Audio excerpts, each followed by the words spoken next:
Good morning. നമ്മൾ IFRS converged Indian accounting സ്റ്റാൻഡേർഡ്സിൽ international accounting standard 2 അല്ലെങ്കിൽ ഇന്ത്യൻ അക്കൗണ്ടിങ് സ്റ്റാൻഡേർഡ് 2 ഇൻവെൻ്ററിയാണ് കംപ്ലീറ്റ് ചെയ്തിട്ടുള്ളത്. ഇൻവെൻ്ററി ഭാഗം നമ്മൾ കംപ്ലീറ്റ് ചെയ്ത് കഴിഞ്ഞു. കുറച്ച് പ്രോബ്ലംസൊക്കെ ചെയ്തു. ബേസിക്കായ കുറച്ച് പ്രോബ്ലംസേ നമുക്ക് പഠിക്കാനുള്ളൂ. സെക്കൻഡ് വൺ നമ്മളെ സിലബസിലുള്ള അടുത്ത സ്റ്റാൻഡേർഡാണ് ഇന്ന് മുതൽ സ്റ്റാർട്ട് ചെയ്യാൻ പോണത്. ഏതാണ്? സിലബസിലുള്ളവർക്ക് അറിയാം, ഇൻകം ടാക്സസിൻ്റെ സ്റ്റാൻഡേർഡ് എത്രയാണ്? ഇൻ്റർനാഷണൽ അക്കൗണ്ടിങ് സ്റ്റാൻഡേർഡ് 12, അതേപോലെ തന്നെ ഇന്ത്യൻ അക്കൗണ്ടിങ് സ്റ്റാൻഡേർഡ് 12. എല്ലാവർക്കും അറിയാം, ടാക്സ് എന്ന് പറയുന്ന ടേം തന്നെ വളരെ ഇമ്പോർട്ടൻ്റ് ആണ്. അപ്പോൾ നമ്മൾ സ്റ്റാൻഡേർഡ് അതേപോലെ തന്നെ നല്ല ഇമ്പോർട്ടൻ്റ് ആയൊരു ഭാഗമാണ്. സ്റ്റാൻഡേർഡിൻ്റെ നമ്പർ ഒരിക്കലും മറക്കാൻ പാടില്ല. IAS 12, അതേപോലെ തന്നെ IndAS 12. ഇന്ത്യൻ അക്കൗണ്ടിങ് സ്റ്റാൻഡേർഡും 12 ആണ്, ഇൻ്റർനാഷണൽ അക്കൗണ്ടിങ് സ്റ്റാൻഡേർഡും 12 ആണ്. ഓക്കെ, നമുക്ക് ഇൻകം ടാക്സിൻ്റെ സ്റ്റാൻഡേർഡ് പഠിക്കാം. ഇൻകം ടാക്സ് എന്ന് പറഞ്ഞു കഴിഞ്ഞാൽ എന്താണ്? Income tax consist of 2 parts, current tax and deferred tax. Income tax 2 ഭാഗങ്ങളായിട്ടാണ്, 2 ഭാഗമായിട്ട് കൺസിസ്റ്റ് ചെയ്യുന്നു. അതിലേതൊക്കെയാണ്? കറൻറ്റ് ടാക്സും. ഇൻകം ടാക്സിനെ 2 ഭാഗങ്ങളായി വേർതിരിച്ചിരിക്കുന്നു, കറൻറ്റ് ടാക്സും ഡെഫേർഡ് ടാക്സും. Income tax must be accrued in the accounting period in which income is earned. Income tax എങ്ങനെയാണ് calculate ചെയ്യുന്നത് അല്ലെങ്കിൽ അക്കൗണ്ട് ചെയ്യപ്പെടുന്നത്? എപ്പോഴാണോ, ഏത് പീരീഡിലാണോ ഇൻകം കിട്ടുന്നത്, വരുമാനം ഏത് പീരീഡിലാണോ കിട്ടുന്നത്, ആ പീരീഡിലാണ് നമ്മൾ ഇൻകം ടാക്സ് കാൽക്കുലേറ്റ് ചെയ്യുന്നത്, അക്രൂ ചെയ്യുന്നത്. Next, tax benefits must be recorded in the accounting period in which expenses are incurred. Tax benefits എപ്പോഴാണ് റെക്കോർഡ് ചെയ്യപ്പെടുന്നത്? ഏത് അക്കൗണ്ടിങ് പീരീഡിലാണ്? In which expenses are incurred. എപ്പോഴാണോ എക്സ്പെൻസസ് നടന്നിട്ടുള്ളത് ആ പീരീഡിലാണ് ടാക്സ് ബെനിഫിറ്റ്സ് റെക്കോർഡ് ചെയ്യപ്പെടുന്നത്. അപ്പോൾ അങ്ങനെ പറഞ്ഞു കഴിഞ്ഞാൽ ചുരുക്കത്തിൽ tax payable is calculated in accordance with the applicable tax laws. നമുക്കറിയാം, ടാക്സ് ലോസ് അനുസരിച്ചിട്ടാണ് നമ്മൾ ടാക്സ്, ഇൻകം ടാക്സ് ആക്ട് 1961 അനുസരിച്ചിട്ടാണ് നമ്മൾ എങ്ങനെയാണ് ഇൻകം ടാക്സ് കാൽക്കുലേറ്റ് ചെയ്യുക എന്നുള്ളത് പഠിക്കുന്നതല്ല, ഇൻകം ടാക്സിൻ്റെ കാൽക്കുലേഷൻസ് ചെയ്യുന്നത്. ഓരോ ബിസിനസ്സിലും ഓരോ ബിസിനസ്സുകാരും അങ്ങനെയാണ്, ഇൻകം ടാക്സ് ആക്ട് 1961 അനുസരിച്ചിട്ടാണ് ചെയ്യുന്നത്. അപ്പോൾ ഓരോ ടാക്സ് ലോസും, അതായത് ടാക്സബിൾ പ്രോഫിറ്റ്,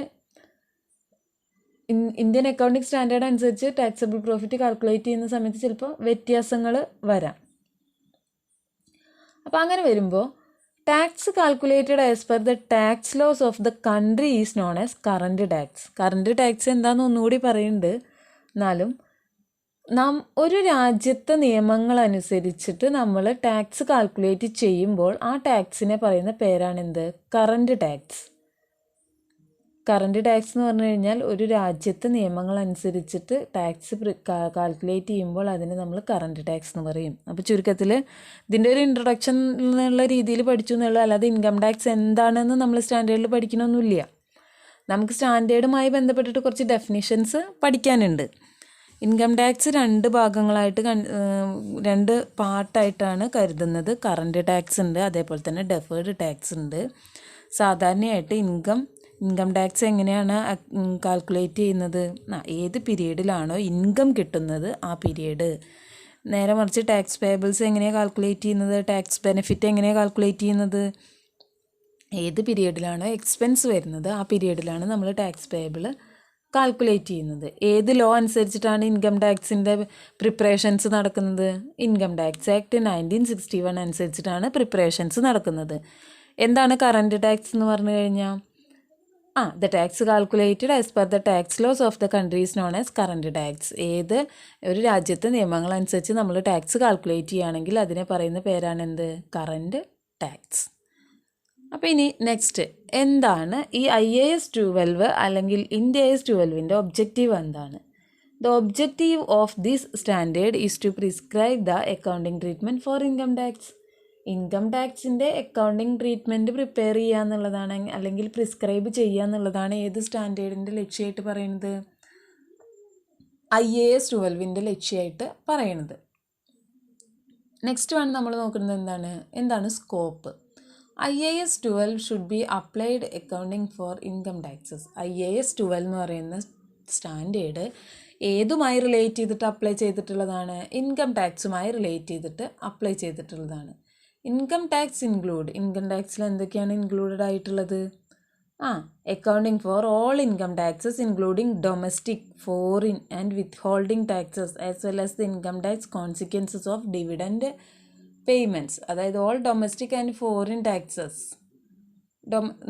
ഡൊമസ്റ്റിക് പറഞ്ഞാൽ നമ്മളുടെ നാട്ടിൽ നിന്നുള്ളതും ഫോറിൻ വിദേശത്ത് നിന്നുള്ള ടാക്സും അങ്ങനെയുള്ള എല്ലാ സംഭവങ്ങളും ഇതിൽ ഇൻക്ലൂഡഡ് ആണ്.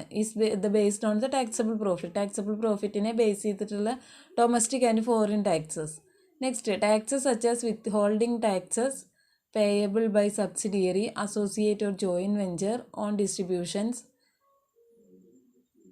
To reporting company. അതായത് ഏതൊക്കെ തരത്തിലുള്ള ഏതെങ്കിലും നമ്മൾക്ക് ഏതെങ്കിലും നമ്മൾ ഏതെങ്കിലും ടാക്സ് പേയ്മെൻറ്റ് കൊടുക്കാനുള്ളതുണ്ടെങ്കിൽ അതോ, അതല്ലെങ്കിൽ സബ്സിഡിയറി നമ്മൾ വേറൊരാൾ നമുക്ക് വേണ്ടി ടാക്സ് കൊടുക്കുന്നുണ്ടെങ്കിൽ അതല്ലെങ്കിൽ അസോസിയേറ്റ് ഒരുപാട് ജോയിൻ്റ് ആയിട്ടൊക്കെ നടത്തുന്നുണ്ടായിരിക്കും. അതിൻ്റെയൊക്കെ ടാക്സിൻ്റെ കാൽക്കുലേഷൻസ് ഇതൊക്കെ ഇൻകം ടാക്സ് ആക്റ്റിൽ തന്നെയാണ് വരിക. അതായത് നമ്മളുടെ ഇൻകം ടാക്സുമായി റിലേറ്റ് ചെയ്തിട്ട് ഇപ്പോൾ ഫോറിൻ ആണെങ്കിലും നമ്മളുടെ രാജ്യത്തുള്ളതാണെങ്കിലും ഒരുമിച്ച് അടയ്ക്കുന്നതാണെങ്കിലും ഇനി എന്തെങ്കിലും അത് നമ്മൾ കൊടുത്തു തീർക്കാനുള്ളതാണെങ്കിലും അങ്ങനത്തെ ടാക്സുമായി ബന്ധപ്പെട്ട് വരുന്ന സംഭവങ്ങളൊക്കെ ഈ IAS 12 ഉള്ളിൽ വരും.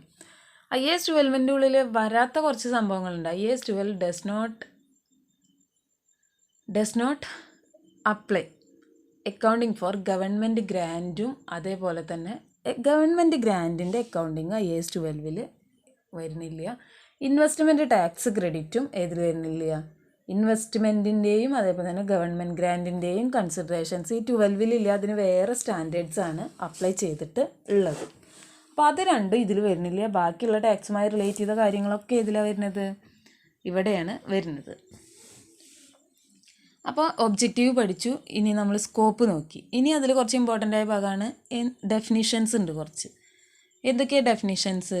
അക്കൗണ്ടിങ് പ്രോഫിറ്റ് എന്താണെന്ന് പറയുന്നുണ്ട്. അക്കൗണ്ടിങ് പ്രോഫിറ്റ് എന്താ? Is a profit or loss for a period before deducting tax expense. Accounting profit is the net profit or loss or a period before tax expense deduct ചെയ്യുന്നതിന് മുൻപ് ഒരു പീരിയഡിലുള്ള പ്രോഫിറ്റോ അല്ലെങ്കിൽ ലോസോ, അതിനെയാണ് നമ്മൾ എന്ത് പേര് പറയുക? Accounting profit. നമ്മൾ പ്രോബ്ലം ചെയ്യുമ്പോൾ കണ്ടിട്ടുണ്ടായിരിക്കും, കുറേ ഇങ്ങനെ എഴുതി കഴിഞ്ഞാൽ ടാക്സ് ലാസ്റ്റ് ഡിഡക്റ്റ് ചെയ്യുന്നതിന് മുൻപ് നമ്മൾ പ്രോഫിറ്റ് ബിഫോർ ടാക്സ് എന്ന് പറഞ്ഞിട്ട് ഒരു എമൗണ്ട് എഴുതില്ലേ, അതിനെയാണ് നമ്മൾ എന്ത് പേര് പറയുന്നത്? അക്കൗണ്ടിങ് പ്രോഫിറ്റ് എന്ന് പറയുക. അക്കൗണ്ടിങ് പ്രോഫിറ്റ് എന്താണ്? നമ്മൾ ടാക്സ് ഡിഡക്റ്റ് ചെയ്യുന്നതിന് മുൻപുള്ള പ്രോഫിറ്റിനെ, ഒരു പീരീഡിലെ പ്രോഫിറ്റിനെയാണ് നമ്മൾ എന്ത് പേര് പറയുന്നത്? അക്കൗണ്ടിങ് പ്രോഫിറ്റ് എന്നുള്ള പേരിൽ പറയുന്നത്. നെക്സ്റ്റ് വൺ എന്താണ്? അടുത്ത ഡെഫിനേഷൻ എന്തിൻ്റെയാണ് പറയുന്നത്? Taxable profit. ടാക്സബിൾ പ്രോഫിറ്റ് അല്ലെങ്കിൽ taxable loss is the profit or loss for a period determined in accordance with the rules established by the taxation authorities based on which income taxes are payable or recoverable. എന്താണ് taxable profit എന്ന് പറഞ്ഞു കഴിഞ്ഞാൽ? ഒന്നുകിൽ taxable profit അല്ലെങ്കിൽ loss. അതെന്താണ്? ഒരു പീരീഡിലെ പ്രോഫിറ്റോ അല്ലെങ്കിൽ ലോസോ ഈ ടാക്സേഷൻ അതോറിറ്റീസ് എസ്റ്റാബ്ലിഷ് ചെയ്തിട്ടുള്ള റൂൾസ് അനുസരിച്ചിട്ട് based on which income tax are payable. നമ്മൾ ഏത് പ്രോഫിറ്റിൻ്റെ മുകളിലാണോ നമ്മൾ ഇൻകം ടാക്സ് കൊടുക്കുന്നത്, ആ കൊടുക്കുന്ന നമ്മൾക്കിപ്പോൾ ബിസിനസ് ചെയ്യുന്ന സമയത്ത് പ്രോഫിറ്റ് എന്ന് പറഞ്ഞിട്ട് നമ്മൾ എഴുതുന്ന എമൗണ്ട് ഉണ്ട്. നമ്മൾക്ക് ഒരു ഫോർമാറ്റ് ചെയ്യുന്ന സമയത്ത് നമുക്ക് തന്നെ അറിയാം കുറേ പ്രോഫിറ്റ് അതിൽ വരും. ഫസ്റ്റിലത്തെ പ്രോഫിറ്റ്, അതിൽ നിന്ന് ഇൻട്രസ്റ്റ് മൈനസ് ചെയ്തു, അത് കഴിഞ്ഞാൽ ചിലപ്പോൾ വേറെ എന്തെങ്കിലും ടാക്സ് മൈനസ് ചെയ്തു, അങ്ങനെ പ്രോഫിറ്റ് ഇങ്ങനെ മാറി മാറി വരില്ലേ. അപ്പോൾ അതന്നെയാണ് ഇവിടെ പറയുന്നത്. Taxable profit is the profit for a period determine in accordance with the rules established by the taxation authorities. ഏത് പ്രോഫിറ്റാണ്? ടാക്സേഷൻ അതോറിറ്റീസ് എസ്റ്റാബ്ലിഷ് ചെയ്ത റൂളിനനുസരിച്ച് പ്രിപ്പയർ ചെയ്തെടുത്തിട്ടുള്ള പ്രോഫിറ്റ്. ഈ പ്രോഫിറ്റിനെ ബേസ് ചെയ്തിട്ടായിരിക്കും നമ്മൾ എന്തടയ്ക്കുന്നുണ്ടായിരിക്കുക? ഇൻകം ടാക്സ് അടയ്ക്കുന്നുണ്ടായിരിക്കുക. അപ്പോൾ ഇൻകം ടാക്സ് അടയ്ക്കുന്ന ബേസ് പ്രോഫിറ്റ് ഏതാണോ അതിനെയാണ് നമ്മൾ എന്ത് പേര് പറയുന്നത്? ടാക്സബിൾ പ്രോഫിറ്റ് എന്നുള്ള പേരിൽ പറയുന്നത്. നെക്സ്റ്റ് എന്താണ്? Tax expense. Tax expense for a period is the total of current tax and deferred tax. Tax expense എന്ന് പറഞ്ഞു കഴിഞ്ഞാൽ ഏതിൻ്റെയൊക്കെ ടോട്ടലാണ്? കറൻറ്റ് ടാക്സിൻ്റെയും ഡെഫേർഡ് ടാക്സിൻ്റെയും ടോട്ടലാണ് ടാക്സ് എക്സ്പെൻസ്. എത്രത്തോളം നമ്മൾ കറൻറ്റ് ടാക്സ് ആയിട്ട് അടച്ചു, അതേപോലെ തന്നെ ഡെഫേർഡ് ടാക്സ് ആയിട്ട് അടച്ചു എന്നുള്ളതാണ് അവിടെ പറയുന്നത്. കറണ്ട് ടാക്സ് എന്താന്ന് ഒന്നുകൂടി പറയുന്നുണ്ട്. Current tax is the amount of income tax payable or recoverable on the taxable profit or tax loss for a period. ഒരു പീരിയഡിലെ ടാക്സബിൾ പ്രോഫിറ്റിൻ്റെ ബേസിൽ നമ്മൾക്കിപ്പോൾ ടാക്സ് കൊടുക്കാനുള്ള പ്രോഫിറ്റ് 1 lakh ആണ്. അപ്പോൾ ആ 1 lakhൻ്റെ മുകളിൽ നമ്മളൊരു ടാക്സ് കൊടുത്തിട്ടുണ്ടായിരിക്കും. അപ്പോൾ 1 lakh ഞാൻ ഒരു എക്സാമ്പിൾ പറഞ്ഞതാട്ടോ. ടാക്സിന് കുറേ എക്സംഷൻസ് ഉണ്ട്. അതിന് എന്താ പറയുക, സ്റ്റാൻഡേർഡ്സ് അല്ലെങ്കിൽ ലിമിറ്റൊക്കെ ഫിക്സ് ചെയ്തിട്ടുണ്ട്. അപ്പോൾ 1 lakh ഒന്നും അതിൽ വരില്ല. അപ്പോൾ ടാക്സ് കൊടുക്കാനുള്ള പ്രോഫിറ്റ് എത്രയാണ്, ആ പ്രോഫിറ്റിൻ്റെ ഇത്ര പെർസെൻറ്റേജാണ് നമ്മൾ ടാക്സ് കൊടുക്കുക. അങ്ങനെ കൊടുക്കുന്ന ആ ടാക്സ് എത്രയാണോ അതാണ് നമ്മൾ എന്ത് പറയുന്നത്, കറണ്ട് ടാക്സ് എന്നുള്ള പേരിൽ പറയുന്നത്. It is the amount of income taxes payable or recoverable in respect of the taxable profit for a period. Next one current tax ആണ്. ഇനി ആ ഭാഗത്ത് സംശയം വരുന്നൊരു സംഭവം എന്ന് പറഞ്ഞു കഴിഞ്ഞാൽ, എന്താണ് ഡെഫേർഡ് ടാക്സ് എന്നുള്ളതിൽ ഇപ്പോൾ ഇങ്ങനെ ഡെഫേർഡ് ടാക്സ് എന്താണ് എന്നുള്ളത് ഇങ്ങനെ കേട്ടുകൊണ്ടിരിക്കുകയാണ്. അപ്പോൾ ഡെഫേർഡ് ടാക്സ് എന്താണെന്നൊരു ഡൗട്ട് വരാം. ഡെഫേർഡ് ടാക്സ് നമ്മൾ കുറച്ച് കഴിഞ്ഞാൽ എക്സ്പ്ലെയിൻ ചെയ്യുന്നുണ്ട്, എന്നാലും അതിപ്പോൾ ഒന്ന് പറയാം. ഡെഫേർഡ് ടാക്സ് എന്ന് പറഞ്ഞു കഴിഞ്ഞാൽ difference in tax liability calculated four temporary difference between the taxable profit and accounting profit. Deferred tax എന്ന് പറഞ്ഞു കഴിഞ്ഞാൽ ടാക്സ് ലയബിലിറ്റി നമ്മൾക്ക് ഒരു ഡിഫറൻസ് ഉണ്ടായിരിക്കും. അതായത് അക്കൗണ്ടിങ്ങിൽ പ്രോഫിറ്റും ടാക്സബിൾ പ്രോഫിറ്റും തമ്മിൽ വ്യത്യാസമുണ്ട്. ഇപ്പോൾ അക്കൗണ്ടിങ് പ്രോഫിറ്റ് നമ്മൾ നമ്മളൊരു ഓവറോൾ പ്രോഫിറ്റാണ്. ആ അക്കൗണ്ടിങ് പ്രോഫിറ്റിൻ്റെ മുകളിൽ ടാക്സ് കൊടുക്കുമ്പോൾ ഒരു എമൗണ്ട്, അതിൽ നിന്നൊക്കെ കുറേ കാൽക്കുലേഷൻസൊക്കെ കഴിഞ്ഞിട്ട് വേറൊരു എമൗണ്ട് എന്തായാലും കുറവാകും. ഇപ്പോൾ ഒരു 50 കോടിയാണ് നമ്മളുടെ അക്കൗണ്ടിങ് പ്രോഫിറ്റ്. അത് ടാക്സ് കൊടുക്കേണ്ട സമയമാകുമ്പോഴേക്കും എങ്ങനെയെങ്കിലും ചുരുങ്ങിയിട്ട് അതൊരു 30 കോടിയായിട്ട് മാറി. അപ്പോൾ നമ്മൾ ആ 50 കോടിയുടെ മുകളിൽ ഇത്ര പെർസെൻറ്റേജ് വെച്ചിട്ട് ടാക്സ് കൊടുക്കുക എന്നുള്ളത് കാൽക്കുലേറ്റ് ചെയ്യുക. 30 കോടിയുടെ മുകളിലും നമ്മൾ ഇത്ര പെർസെൻറ്റേജ് വെച്ചിട്ട് ടാക്സ് കൊടുക്കും. അപ്പോൾ ഈ രണ്ടും കൂടിയിട്ട് ഒരു ടെമ്പററി ഡിഫറൻസ് വരില്ലേ, ആ ഡിഫറൻസാണ് നമ്മൾ എന്തായിട്ട് കാണിക്കുന്നത്, ഡെഫേർഡ് ടാക്സ് ആയിട്ട് വരുന്നത്. ഇനി ഓൾറെഡി അത് ക്ലാസ്സിൽ ഇനിയുള്ള ഭാഗങ്ങളിൽ പറയുന്നതാണ്, എന്നാലും ഒന്ന് പറഞ്ഞെന്ന് മാത്രം. ഇനി ഇതിൽ ചെറിയ പ്രോബ്ലം ഉണ്ട്, അത് അടുത്ത ക്ലാസ്സിൽ ചെയ്യാം.